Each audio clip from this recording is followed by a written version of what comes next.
Hello my friends!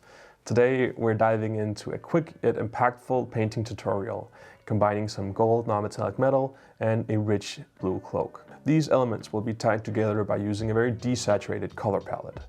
I'll also share how the painting of the base complements this palette and bringing the whole model together and onto another level. Now, let's get started.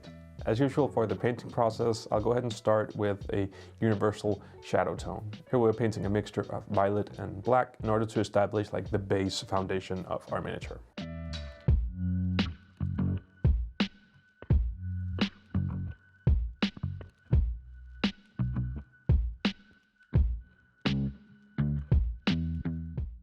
To achieve that harmonious desaturated look, I'll mix in a tiny bit of violet into some of these brown, yellow, gold tones. This subtle adjustment cools down the intensity of this warm yellow and gives the gold a more natural metallic appearance. The key to achieving this non-metallic metal gold look is both in the colors, but it's also in the brushstrokes.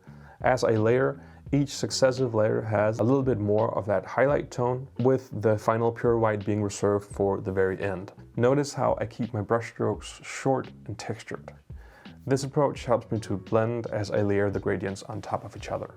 The texture stroke makes it more unclear where one layer starts and another layer begins. This can also help to give the surface that extra bit of metallic shimmer. And in just a few layers, I've transformed the knee pad into a striking non-metallic metal gold effect. This whole process of painting the knee pad took about 12 minutes.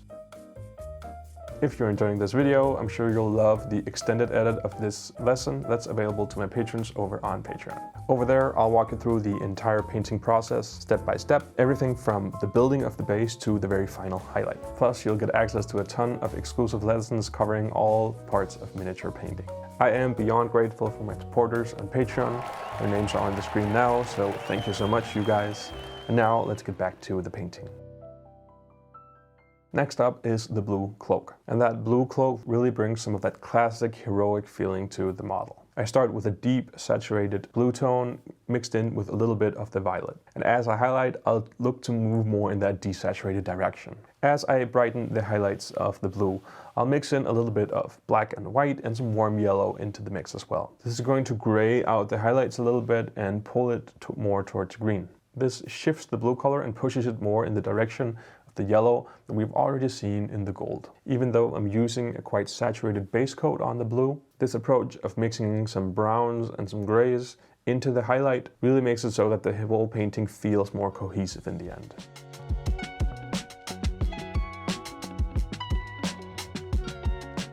Now, with the blue cloak done, let's paint the base and make sure that everything really ties together well here. Here on the base, I want the colors to complement the figure while still staying grounded in the scene. So I'm starting out with green browns and a variety of gray tones for painting the rubble and some of the stones that are on the base. I'll add some colder or some warmer grays to highlight some of these parts. And finally, some small touches of orange for some of the rusted parts. The orange tone is here to make some connection to the gold armor that's on the character. I also add a little bit of green for just a pop of contrast on the base itself, making the base feel vibrant yet very cohesive and fitting in this dark, moody atmosphere that we have going on. So if ever things get too saturated down here, I could come in and glaze in some browns or some violet to mute and kill some of that contrast. In the end, I paint the base rim black and call the model finished. And here is the finished piece.